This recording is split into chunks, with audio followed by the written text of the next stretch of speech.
ও আমার প্রিয় ভাইরা, শিখার পরে আমি নিজেও এই আমল করেছি। এই কোরআনে করিমকে মাথায় নিয়ে বলি,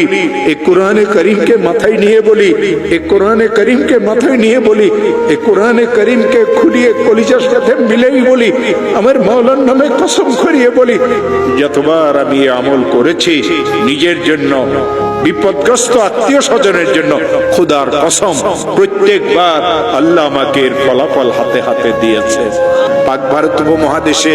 একজন বহুত বড় আলিম আসছিলেন, হযরত মুজাদ্দিদ আল-ফিসানি, শেখ আহমদ সরহান্দি তার নাম ছিল। তিনি তার কিতাবে আমল শিখাইছেন, কোন মুসলমান যদি ঋণগ্রস্ত হয়, এত ঋণ হয়ে গেছে, আদায়ের কোনো ব্যবস্থা নাই, খেতে ফসল হয় না, দোকানটা অচল হয়ে গেছে, ছেলেটা বিদেশে গিয়ে ফাঁসিয়ে গেছে, থাকতেও পারে না, আসতেও পারে না, 2-3টা মেয়ে ঘরে উপযুক্ত, কারো বিবাহ হয় না, একটা মেয়েকে বিবাহ দিয়েছিল, তালাক নিয়ে মেয়েটা ঘরে চলে আসছে, ছেলেটা খারাপ ছেলেদের সাথে মিশিয়ে মদ জুয়ার অভ্যস্ত হয়ে গেছে। এই লোকটার পেরেশানির কোনো শেষ নাই, অনেক মামলা মোকদ্দমা তো সে ফাঁসিয়ে গেছে। হযরত মুজাদ্দিদ আল-ফিসানি বলেন, কঠিন থেকে কঠিন বিপদগ্রস্ত মুসলমান যদি ইশারের নামাজের পরে তাসবিহ হাতে নিয়ে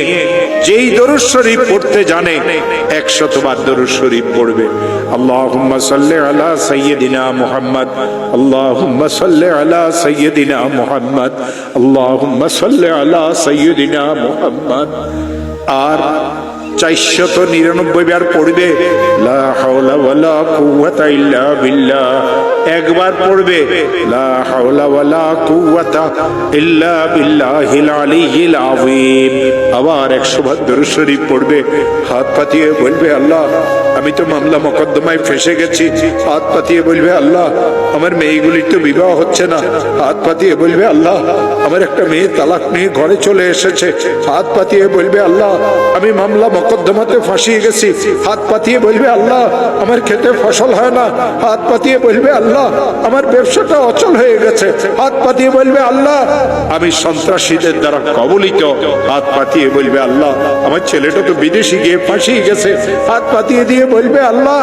আমার আরেকটা ছেলে তো অনেক খারাপ হয়ে গেছে, আমাকে মারধর করতে চায়, মাওলা তুমি আমাকে বিপদ থেকে মুক্ত করে দাও। আমার হাতে কোরআন আছে। দেওবন্দ মাদ্রাসার একজন বড় মুহাদ্দিস হযরত মাওলানা মুফতি আমিন সাহেব পালানপুরি, তিনি আমাকে আমল শিখাইছেন। তিনি আমাকে এই কথা বলেছিলেন, মাওলানা যখন এই আমল শিখেছি নিজের জন্য,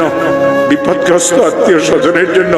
যখন এই আমল আমি করেছি, আল্লাহর কসম এর ফলাফল আল্লাহ আমাকে হাতে হাতে দিয়েছে।